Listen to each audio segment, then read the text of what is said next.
નમસ્કાર, સ્વાગત છે આપનું કે ન્યૂઝમાં. હું છું આપની સાથે રાધા. તો જોઈએ આજના મુખ્ય સમાચારો વિસ્તારથી જોતા પહેલા એક નજર હેડલાઇન્સ પર. દેશમાં હાલ જીડીપી વૃદ્ધિ દર અને જીએસટીના રેકોર્ડ બ્રેક કલેક્શનના આંકડા આવ્યા. આ દરમિયાન ઓગસ્ટ મહિનામાં બેરોજગારી દરના ચિંતાજનક આંકડા સામે આવ્યા.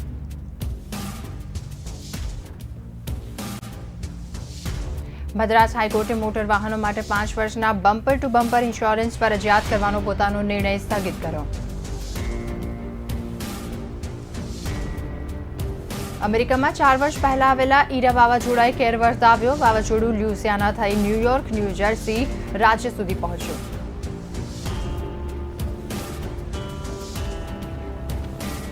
શેરબજારમાં નવા આવતા આઈપીઓમાં રોકાણ કરવાથી સારું વળતર મળશે તેવી લાલચ આપી કરોડોની છેતરપિંડી કરનાર ધ્રુવ શાહ બીજી વખત ઝડપાયો. જમ્મુ કાશ્મીરના સોફિયાન જિલ્લામાં જૈશ એ મોહમ્મદ આતંકી સંગઠનના 2 આતંકીઓને ઠાર કરી દિલ્હી ખાતે શૌર્યવીરતા પદક પ્રાપ્ત કરી વતન વાકિલ ગામે આવેલા ફૌજી જવાન બકુલ ગામિતનું ફટાકડા ફોડી સ્વાગત કર્યું હતું.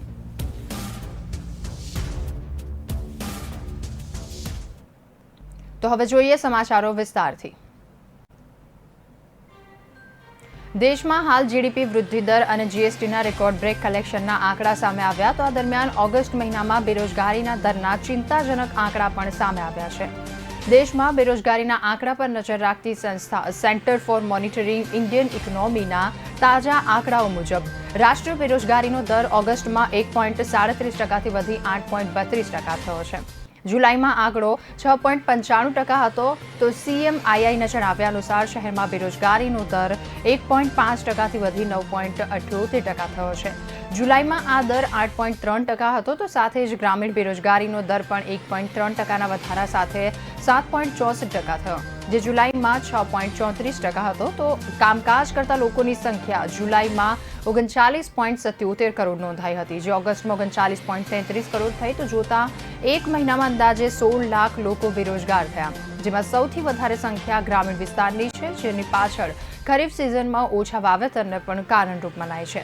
સીએમઆઈઆઈના રિપોર્ટ ઓગસ્ટ મહિનાના બેરોજગારીમાં સૌથી વધારે દર હરિયાણામાં 35.7% નોંધાયો, જ્યારે સિક્કિમમાં 0 દર છે. તો ગુજરાતમાં 1.6% અને ઓડિશામાં 2.2% બેરોજગારી દર નોંધાયો હતો.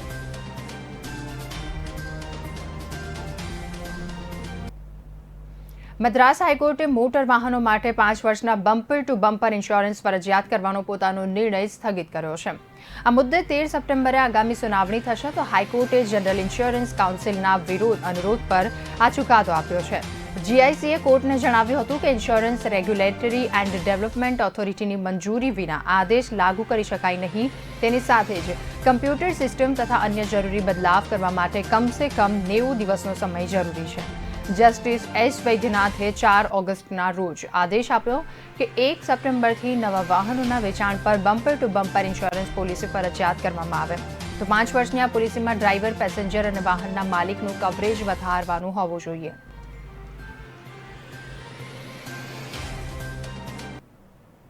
અમેરિકામાં 4 દિવસ પહેલા આવેલા ઈડા વાવાઝોડાએ કેર વર્તાવ્યો છે. આ વાવાઝોડું લ્યુઇસિયાના થઈ ન્યૂયોર્ક અને ન્યૂ જર્સી રાજ્ય સુધી પહોંચી ગયું છે. તેની સૌથી વધારે અસર ન્યૂયોર્ક સિટી પર થઈ છે. અહીં એક રાતમાં આશરે 4 ઇંચ જેટલો વરસાદ નોંધાયો હતો. હવામાન વિજ્ઞાનીઓ અનુસાર ન્યૂયોર્કમાં આ વરસાદ ગત 400 થી 500 વર્ષનો સૌથી ભીષણ વરસાદ હોઈ શકે છે. આ દરમિયાન ન્યૂયોર્કના ઇતિહાસમાં પહેલીવાર ઇમરજન્સી જાહેર કરાઈ છે. વરસાદને લીધે મોટાભાગના સબવે પર પાણી ભરાઈ ગયું છે. મોટાભાગની મેટ્રો બંધ છે. એમટીએસ બસ સંપૂર્ણપણે ઠપ થઈ ગઈ છે. બસોમાં પાણી ભરાઈ ગયું છે. તો બીજી બાજુ ભારે વરસાદ અને પૂરને કારણે અમેરિકામાં 21 લોકોના મૃત્યુ થયા છે. સૌથી વધારે 8 મૃત્યુ ન્યૂયોર્કમાં થયા છે. તો મૃતકોમાં 2 વર્ષનું બાળક પણ સામેલ છે, જ્યારે 7 લોકો ગંભીર રીતે ઘવાયા છે. તો અગાઉ ન્યૂયોર્કમાં મેયર ડી બ્લાસિયોએ સોશિયલ મીડિયા પર લખ્યું હતું કે ઇમરજન્સી જાહેર કરાઈ છે, કેમ કે શહેરમાં ઐતિહાસિક વરસાદ વરસી શકે છે. ભયંકર પૂરનો ખતરો સર્જાઈ શકે છે. બધા લોકો સુરક્ષિત સ્થાને ખસી જાય અને માર્ગોથી દૂર રહે. ઇમરજન્સી વિભાગના લોકોને તેમનું કામ કરવા દે.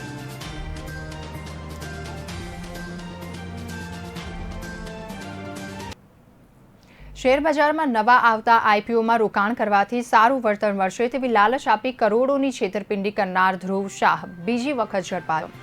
આ વખતે મુંબઈમાં નોંધાયેલા ગુનામાં આરોપી સુરત કોર્ટથી બહારથી ઝડપાયો હતો. ઇકોસેલના પીએસઆઈ આઈડી દેસાઈએ જણાવ્યું હતું કે મુંબઈના કપૂરબાવાડી પોલીસ સ્ટેશનમાં આરોપી ધ્રુવ વિપુલ કુમાર શાહ વિરુદ્ધ 67 લાખ રૂપિયાની છેતરપિંડીનો ગુનો નોંધાયો હતો. તેમાં લોકો શેરબજારમાં નવા બહાર પડતા આઈપીઓમાં રોકાણ કરવાથી સારું વળતર મળશે અને બ્રોકર બનવાની લાલચ આપી રૂપિયા લઈ છેતરપિંડી કરી હતી. મુંબઈ પોલીસે સુરત આવી ઇકોસેલની મદદ લીધી હતી. તો આ દરમિયાન પીએસઆઈ આઈડી દેસાઈએ માહિતી આપી હતી કે ધ્રુવ સુરત કોર્ટની બહાર બ્રિજ નીચે છે. તેની આધારે તેની ધરપકડ કરી હતી. તો આરોપી વિરુદ્ધ 2 મહિના પહેલા સુરત પણ ક્રાઇમ બ્રાન્ચમાં આ રીતની છેતરપિંડીનો ગુનો નોંધાયો હતો, જેમાં પોલીસે તેને વડોદરાથી ધરપકડ કરી હતી. તો તે ગુનામાં 1.5 મહિના પહેલા જમીન મુક્ત થયો હતો. આ રીતે 4 કરોડ રૂપિયાની છેતરપિંડી પણ કરી છે.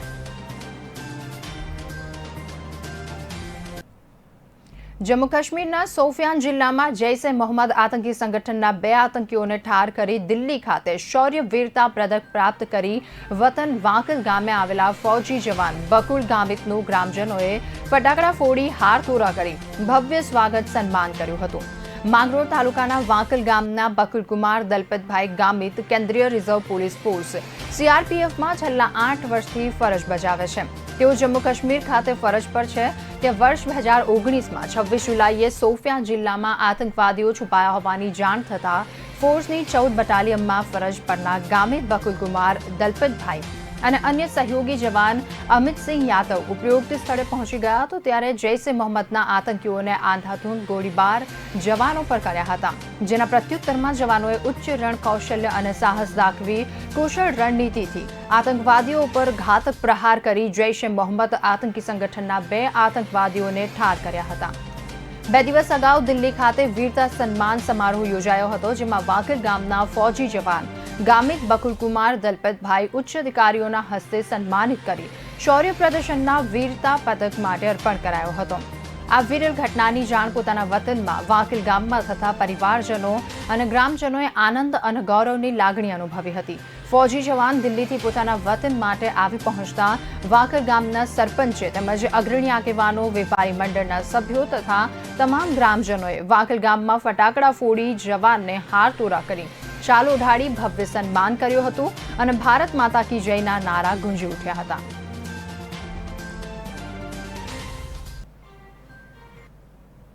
હાલ સમય થયો છે એક વિરામનો. વિરામ બાદ ફરી મળીશું.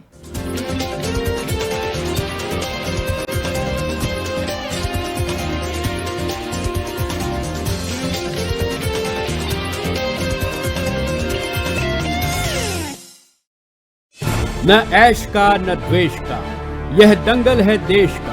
सुलगती समस्याओं के झुलसते सवालों का होगा दंगल देश का. प्रशासन के प्रश्नों को लेकर होगा दंगल देश का. शिक्षा, स्वास्थ्य, समाज, कानून और व्यवस्था के आज क्या है हालात. सोमवार से शुक्रवार रोज रात 8 बजे जलपा क्षत्रिय के साथ दंगल देश का. दिल का परिंदा उड़ चला, अंदाज अपना मन चला, खुद की तो सुन ले, जी भर के जी ले, रुक जाना तू अब ठहर. Lyra, anytime, anywhere. Lyra, everybody loves to wear. Lyra, anytime, anywhere.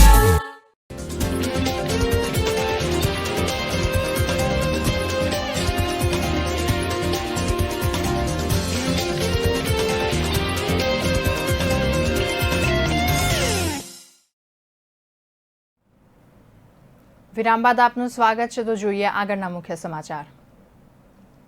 ગુજરાતમાં બનાવવામાં આવેલા સ્પેશિયલ ઇકોનોમિક ઝોનમાં 46%થી વધારે જગ્યાઓ ખાલી પડી છે. તો આ ઝોનમાં ઉદ્યોગો આવ્યા નથી. હવે આ જગ્યા માટે સોલાર ઉર્જાના પ્રોજેક્ટ કરવાની દરખાસ્ત સરકાર સમક્ષ મૂકવામાં આવી છે. રાજ્ય સરકાર માટે આ સ્થિતિ ચિંતાનો વિષય બની છે. તેથી હેતુફેરને ઉત્તેજન આપવામાં આવી રહ્યું છે. રાજ્યમાં સૌથી વધુ મુન્દ્રામાં 8,400 હેક્ટર જમીન અદાણી કંપનીને ફાળવવામાં આવી છે. આ એસેડ્સમાં પણ 56% જગ્યા ખાલી પડી છે. ગાંધીનગરના ગિફ્ટ સિટીમાં બનાવવામાં આવેલા એસેડ્સમાં પણ 90%થી વધુ જમીન ખાલી પડી છે. ભરૂચ પાસેના સ્ટર્લિંગના એસેડ્સમાં 77% જમીન ખાલી છે. કેન્દ્ર સરકારે ગુજરાત સહિત તમામ રાજ્ય સરકારોને સલાહ આપી છે કે એસઈઝેડની સ્થાપના પછી ખાલી જમીનોનો વધુમાં વધુ ઉપયોગ કરે. આ ઉપયોગ બીજા હેતુ માટે પણ કરી શકાશે. ગુજરાતમાં 27 સ્પેશિયલ ઇકોનોમિક ઝોન આવેલા છે, જેમાં સરકારે 14,197.64 હેક્ટર વિસ્તારમાં જમીન આપી છે, જે પૈકી 6,507.84 હેક્ટર જેટલી જમીન ખાલી પડી છે. ગુજરાતમાં કોરોના સંક્રમણ, સ્લોડાઉન અને આર્થિક પરિસ્થિતિ નાજુક બનતા નાના ઉદ્યોગ જૂથોએ તેમના બિઝનેસમાં પરિવર્તન કર્યું હોવાનો હેતુ સર્યો નથી. રાજ્યમાં હાલ કાર્યરત એઝેડ માટે સરકારે 14,197 હેક્ટર જમીન સંપાદિત કરી છે, જે પૈકી 46% એટલે કે 6,500 હેક્ટર જમીન ખાલી પડી છે. આ જમીન ઉપર કોઈ પણ ઉદ્યોગ જૂથોનો પ્રોજેક્ટ શરૂ થઈ શક્યો નથી. એસઈઝેડમાં સમગ્ર દેશમાં કુલ 23,700 હેક્ટર જમીન ખાલી પડી છે, જેમાં ગુજરાતનો આ હિસ્સો 3જા નંબરે આવે છે.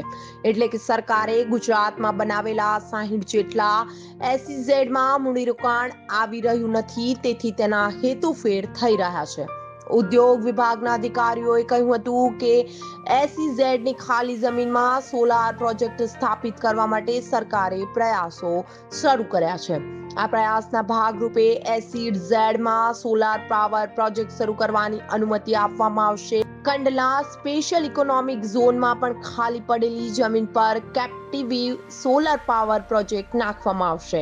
સમગ્ર દેશમાં એસઈઝેડમાં કુલ 23,779.20 હેક્ટર જમીન ખાલી છે, જેમાં ગુજરાતની 26% જમીનનો સમાવેશ થાય છે. આંકડાઓ ઉપરથી માલુમ પડે છે કે ગુજરાતમાં ઓગસ્ટ 2017 સુધીમાં 9 સ્પેશિયલ ઇકોનોમિક ઝોન બન્યા છે, જ્યાં જમીન ખાલી પડી છે.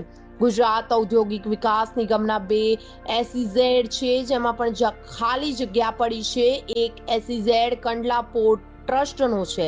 બાકીના એસઈઝેડ પ્રાઇવેટ કંપનીઓ ડેવલપ કરી રહી છે. પ્રાઇવેટ સેઝમાં પણ જગ્યા ખાલી પડેલી છે. બ્યુરો રિપોર્ટ કે ન્યૂઝ. ટોક્યો પેરાલિમ્પિકમાં ભારતે સારી શરૂઆત કરી છે. પ્રવીણ કુમારે મેન્સ T64 હાઈ જમ્પમાં સિલ્વર મેડલ જીત્યો છે. ટોક્યોમાં ભારતનો આ 11મો મેડલ છે, જ્યારે કેનો સ્પ્રિન્ટમાં પ્રાચી યાદવ ફાઇનલમાં પહોંચી. તીરંદાજીમાં ભારતના તીરંદાજ હરવિંદર સિંહે પુરુષોની વ્યક્તિગત રિકર્વ ઓપન એલિમિનેશન 1/16માં આગળના રાઉન્ડમાં પહોંચી ગયો છે.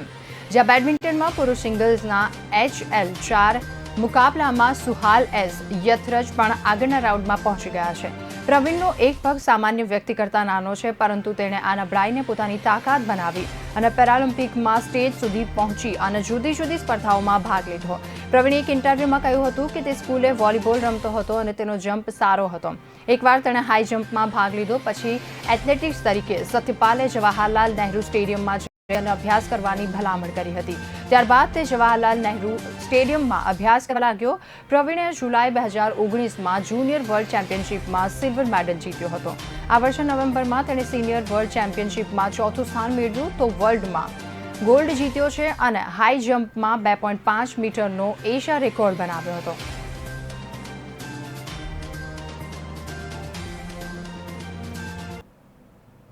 ચાલીસ વર્ષની ઉંમરમાં સિદ્ધાર્થ શુક્લનું 2 સપ્ટેમ્બરના રોજ હાર્ટ એટેકથી મૃત્યુ થયું હતું. 2 સપ્ટેમ્બરના રોજ સવારે 10:30 વાગ્યે કપૂર હોસ્પિટલે એક્ટરને મૃત જાહેર કર્યો, તો હોસ્પિટલના ડોક્ટર્સે ડેથ બિફોર અરાઇવલ જાહેર કર્યું હતું. ત્યારબાદ 3:30 વાગ્યે સિદ્ધાર્થનું પોસ્ટમોર્ટમ શરૂ કરવામાં આવ્યું અને 8:30 વાગ્યે પૂરું થયું હતું.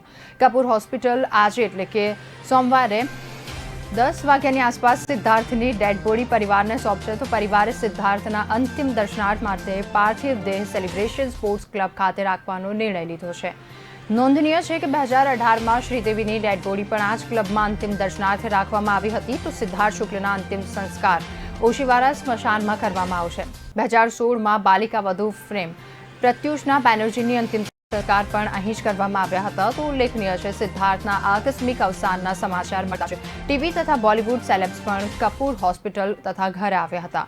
તેમાં વરુણ ધવન, રાજકુમાર રાવ, સંભાવના શેઠ, રશ્મિ દેસાઈ, ગૌહર ખાન, વિકાસ ગુપ્તા, સિમ રિયાઝ વગેરે જેવા સેલેબ્સ સામેલ હતા. સોશિયલ મીડિયામાં અક્ષય કુમારથી લઈ કૃતિ સેનન, સોનમ કપૂર, સુનિલ શેટ્ટી, અજય દેવગન, જેકલિન ફર્નાન્ડિસ સહિતના અનેક સેલેબ્સે શોક પણ વ્યક્ત કર્યો હતો.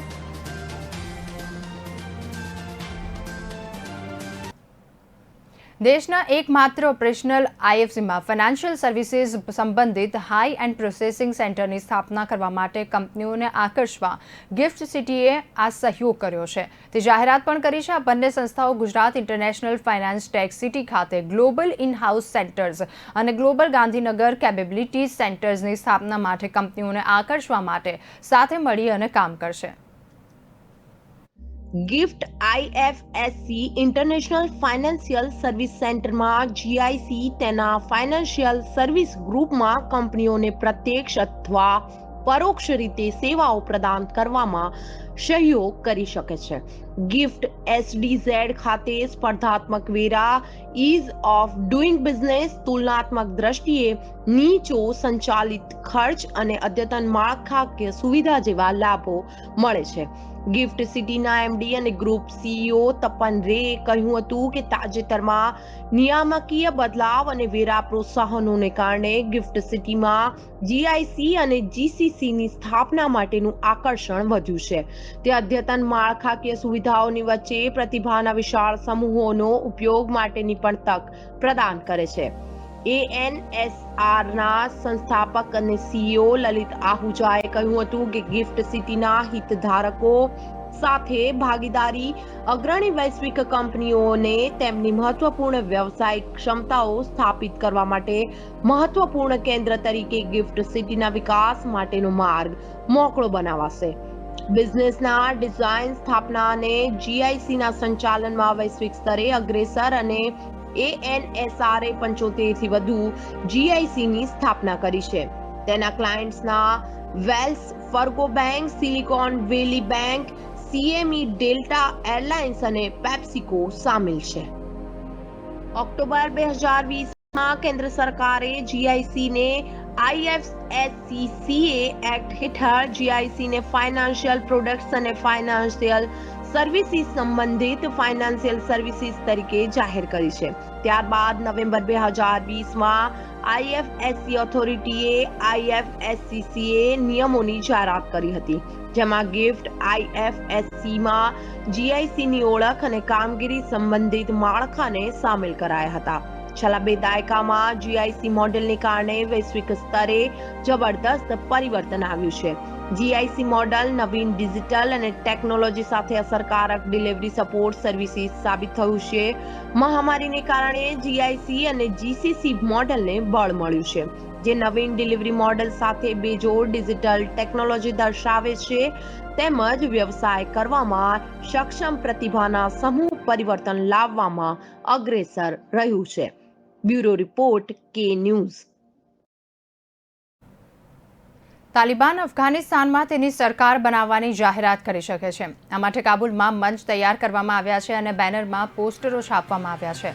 તાલિબાન ઈરાનની જેમ જ સરકાર બનાવવા પર વિચાર કરી રહ્યું છે અને મુલ્લા હિબતુલ્લા અંખુત્સાતા તાલિબાન સરકારનો પ્રમુખ બની શકે છે. માનવામાં આવે છે કે શુક્રવારે જુમ્માની નમાઝ બાદ તેની જાહેરાત કરવામાં આવશે. તો તાલિબાનીઓએ અફઘાનિસ્તાનની રાજધાની કાબુલ સહિત લગભગ તમામ અફઘાનિસ્તાન પર કબજો કરી લીધો છે, પરંતુ તેના લડવૈયાઓએ પંજશીરમાં પ્રવેશવામાં મુશ્કેલી પડી રહી છે. તો પંજશીર સમર્થકોએ હાલમાં જ એક વિડીયો જાહેર કર્યો, જેમાં જોવા મળે છે કે પહાડો પરથી તાલિબાન લડવૈયાઓ પર ગોળીઓ અને રોકેટ છોડવામાં આવી રહ્યા છે. તો આ લડાઈમાં 40થી વધારે તાલિબાન માર્યા ગયા છે. 19 તાલિબાની પંજશીરની સેના દ્વારા ધરપકડ કરવામાં આવી છે. તો કાબુલ એરપોર્ટ પરથી જ્યારે ફ્લાઇટ ઓપરેશન શરૂ થશે ત્યારે ભારત ફરી એક વખત પોતાના લોકોને બહાર કાઢવાની પ્રક્રિયા શરૂ કરશે. વિદેશ મંત્રાલયના પ્રવક્તા અરિંદમ બાગચીએ કહ્યું હતું કે હાલમાં કાબુલ એરપોર્ટ બંધ છે. જલ્દી ત્યાં ઓપરેશન ફરીથી શરૂ થશે અને કાબુલમાંથી લોકોને બહાર કાઢવાનું અભિયાન શરૂ કરાશે. તો અફઘાનિસ્તાનમાં કેવા પ્રકારની સરકાર બનશે, આ સવાલ પર બાગચીએ કહ્યું હતું કે અમે અનુમાન કરી શકતા નથી અફઘાનિસ્તાનમાં કેવા પ્રકારની સરકાર બની શકે છે. અમને તેની કોઈ જાણકારી નથી, કોઈ નક્કર માહિતી નથી. તો તાલિબાન સાથે ભારતની આગામી મંત્રણાના રોડ મેપમાં પ્રશ્ન પર બાગચીએ કહ્યું હતું કે એ હા અને નાની વાત નથી. અમારો ઉદ્દેશ્ય છે કે અફઘાનિસ્તાનની જમીનનો ઉપયોગ કોઈ પણ પ્રકારની આતંકવાદી પ્રવૃત્તિઓ માટે થાય નહીં. અફઘાનિસ્તાનમાં તાલિબાન શાસન વચ્ચે કાબુલ એરપોર્ટ પરથી જલ્દી ફ્લાઇટ શરૂ કરવાની ધારણા છે. કતારની અને ટેકનિકલ ટીમ એરપોર્ટ પર આતંકવાદી હુમલાને કારણે થયેલા નુકસાનની સમીક્ષા કરી રહી છે. તો જણાવી દઈએ કે 31 ઓગસ્ટના રોજ અમેરિકી સેનાએ કાબુલ એરપોર્ટ પરથી પોતાનો કબજો છોડ્યા બાદ ત્યાંથી ફ્લાઇટનું સંચાલન બંધ કરી દેવામાં આવ્યું છે. અમેરિકા સહિતના અન્ય દેશો કાબુલ એરપોર્ટ પરથી આર્મી પ્લેન દ્વારા પોતાના લોકોને એરલિફ્ટ કરી રહ્યા હતા, પરંતુ 31 ઓગસ્ટથી કાબુલ એરપોર્ટ તાલિબાનના કબજામાં છે અને હવે એરપોર્ટને ફરીથી શરૂ કરવાની ટેકનિકલ ખામીઓને દૂર કરવામાં આવી રહી છે.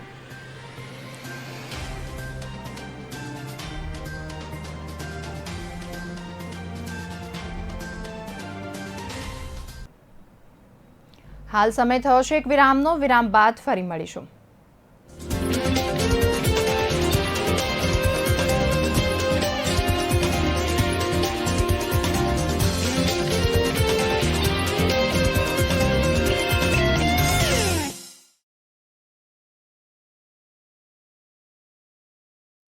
પ્રજાના પ્રાણ પ્રશ્નોને વાચા આપે છે કે ન્યૂઝ. વાત ગામડાની હોય કે ખેડૂતના ખેતરની, કૃષિ બજારની હોય કે મોંઘવારીના મારની, મહિલાની મૂંઝવણ હોય કે નાના વેપારીના મનની ગૂંચવણ, વિદ્યાર્થીની વાત, પ્રજાને મૂંઝવતી તમામ વાત એટલે જનતાની વાત. ઉઠાવો ફોન અને ડાયલ કરો. કે ન્યૂઝ રજૂ કરશે જનતાની વાત જનતાના મુખે. દર રવિવારે સાંજે 7:30 થી 9:30 મેરેથોન માહિતી રજૂ કરતો ફોન ઇન કાર્યક્રમ જનતાની વાત.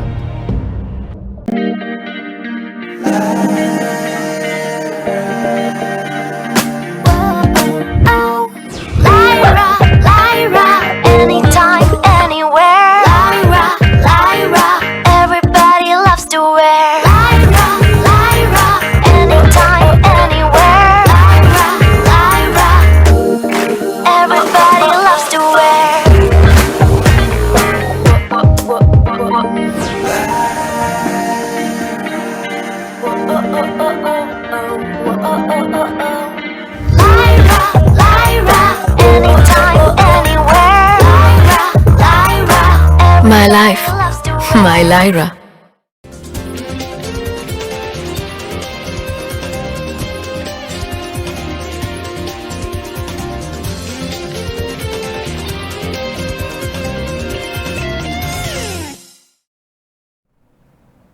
વિરામ બાદ આપનું સ્વાગત છે. તો જોઈએ આગળના મુખ્ય સમાચાર. અમદાવાદના ઓઢવ પોલીસ સ્ટેશનમાં નોંધાયેલા છેતરપિંડીના ગુનામાં વોન્ટેડ આરોપીને નવાપુરા પોલીસે બગીખાના 3 રસ્તા પાસેથી બરોડા હાઈસ્કૂલ પાસેથી ઝડપી લઈ આરોપીને અમદાવાદ પોલીસને સોંપવાની તજવીજ હાથ ધરી છે. ઓઢવના અર્બુદાનગરની મહાવીર બાગ સોસાયટીમાં રહેતા સીમાબેન દિલીપભાઈ સેજાણી નામના એક ટેક્સી પાર્સિંગની ગાડી છે, જે પતિ કેબમાં ચલાવતા હતા અને મહિલાના મોટા બહેને પણ આ ટેક્સી પાર્સિંગની ગાડી ખરીદી પણ કેબમાં ચલાવતા હતા.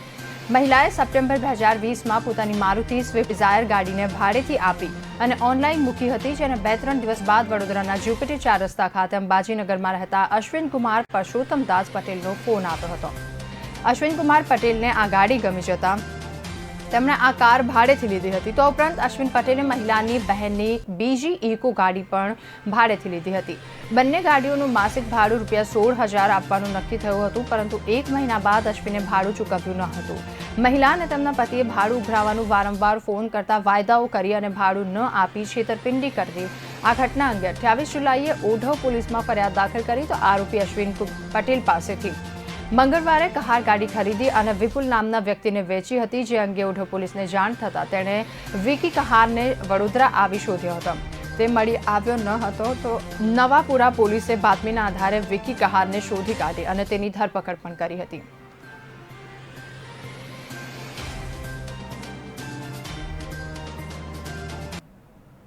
શહેરમાં ચાલી રહેલા રોગચાળામાં રોજ કેસનો વધારો થઈ રહ્યો છે તો કોર્પોરેશન દ્વારા જાહેર કરાયેલા આંકડા મુજબ 20 વિસ્તારોમાંથી ડેન્ગ્યુના 121 સેમ્પલ લેવામાં આવ્યા હતા, જે પૈકી 33 દર્દીઓ પોઝિટિવ આવ્યા હતા. ત્યારબાદ ચિકનગુનિયાના 72 સેમ્પલ પૈકી 23 સેમ્પલ પોઝિટિવ રહ્યા હતા.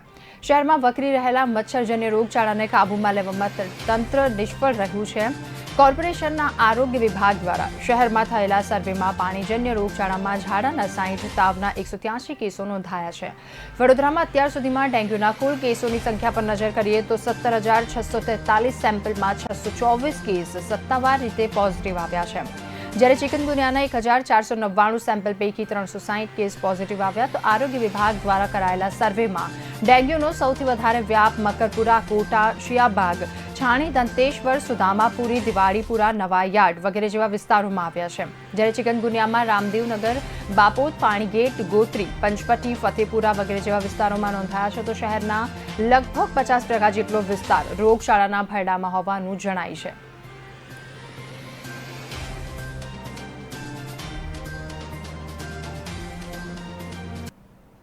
ધોરણ 6 થી 8નું ઓફલાઈન શિક્ષણ શરૂ થયું છે, પરંતુ 100 કરતાં વધારે સ્કૂલોમાં હજુ એક પણ બાળકનું સંમતિપત્ર જ આવ્યું નથી, જેથી પ્રથમ દિવસે શૂન્ય હાજરી રહી હતી તો બીજી તરફ 120 સરકારી શાળામાં 4,539 વ્યક્તિઓએ સંમતિ આપી હતી, પરંતુ 2,730 વિદ્યાર્થીઓ ઓફલાઈન અભ્યાસ માટે આવ્યા હતા, એટલે કે 21.91% વિદ્યાર્થીઓ ઉપસ્થિત રહ્યા હતા. તો 250 જેટલી ખાનગી ગ્રાન્ટેડ સ્કૂલોમાં 15% વિદ્યાર્થીઓ હાજર રહ્યા હતા. 2 સપ્ટેમ્બરથી ધોરણ 6 થી 8નું શૈક્ષણિક કાર્ય શરૂ થયું હતું. શિક્ષણ સમિતિની 120 જેટલી શાળાઓમાં 50% વાલીઓએ સંમતિ આપી હતી, જોકે માત્ર 21.91% વિદ્યાર્થીઓ હાજર રહ્યા હતા. તો ધોરણ 6 થી 8ના 12,691 જેટલા વિદ્યાર્થીઓ સરકારી શાળામાં અભ્યાસ કરી રહ્યા છે, જે પૈકી 120 શાળાઓમાં 4,539 વિદ્યાર્થીઓએ સંમતિ આપી હતી, પરંતુ ઓફલાઈન અભ્યાસ માટે 2,730 વિદ્યાર્થીઓ આવ્યા હતા. તો 50%ની ક્ષમતાની સાથે માંડ 21% વિદ્યાર્થીઓ જ ઉપસ્થિત રહ્યા હતા. તો બીજી તરફ 100% કરતાં વધારે સ્કૂલોમાં એક પણ બાળકનું સંમતિપત્ર આવ્યું નથી, જ્યારે બાકી બચેલી 250 જેટલી ખાનગી અને ગ્રાન્ટેડ શાળાઓમાં માંડ 15% વિદ્યાર્થીઓને ઓફલાઈન શિક્ષણ માટે ઉપસ્થિત રહ્યા હતા.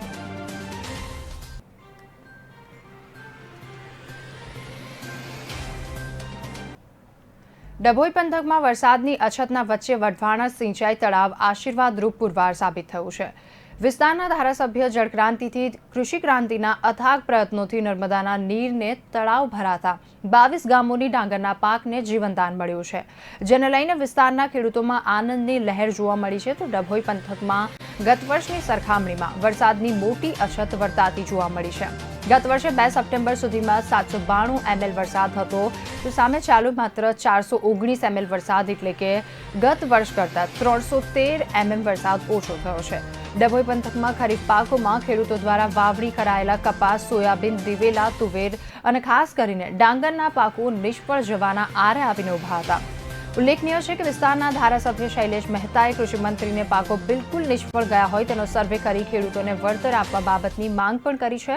તો દુષ્કાળના ડાકલા વચ્ચે એક આશા ડાંગરના પાકોને બચવાની માત્ર ને માત્ર વઢવાણા સિંચાઈ તળાવ પર આવીને અટકી હતી, જે વઢવાણા તળાવના કમાન્ડ એરિયામાં આવતા ખેડૂતોને ડાંગરનો પાક બચાવવા માટે ધારાસભ્ય શૈલેષ મહેતાએ રજૂઆત કરતા તેને સરકારમાં ધારદાર રજૂઆત કરી વઢવાણા સિંચાઈ તળાવમાં નર્મદાના નીર ઠાલવી તળાવની સપાટી હાલ 173 ફૂટ સુધી ભરી દેતા હવે ડાંગરના પાકને કોઈ પણ પ્રકારની આંચ આવે નહીંનો હાશકારો ખેડૂતો તથા તેમના આનંદની લાગણી જોવા મળી હતી. તો ડભોઈ તાલુકાના 119 ગામો પૈકી 89 જેટલા ગામોમાં તળાવ છે, જેમાં ઐતિહાસિક ને તળાવ સહિત ગામોમાં ખાલીખમ છે. તો આ ગામોમાં તળાવનો ઉપયોગ મોટાભાગે પશુધન તેમજ કપડાં વાસણ ધોવાના વપરાશ માટે થતો હોય છે. તળાવ ન ભરવાના અને કોઈ સ્કોપ ન હોવાથી ગ્રામજનો આજે પણ વરસાદની કાગડોળે રાહ જોઈને બેઠા છે.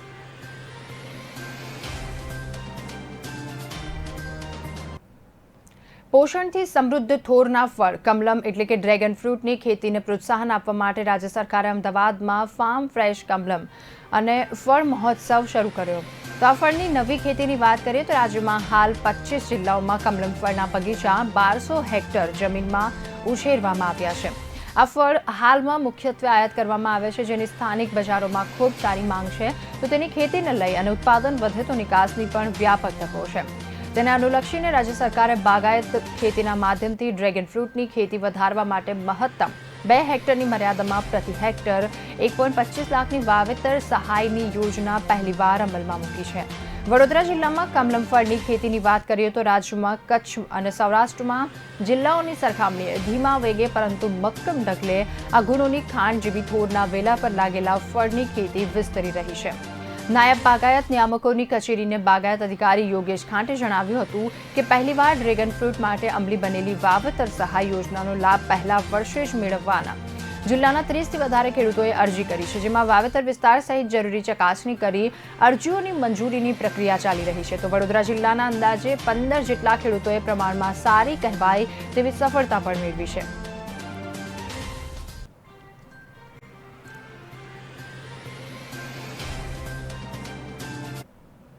હાલ સમાચારોમાં બસ આટલું જ. વધુ સમાચાર માટે જોતા રહો કે ન્યૂઝ. નમસ્કાર.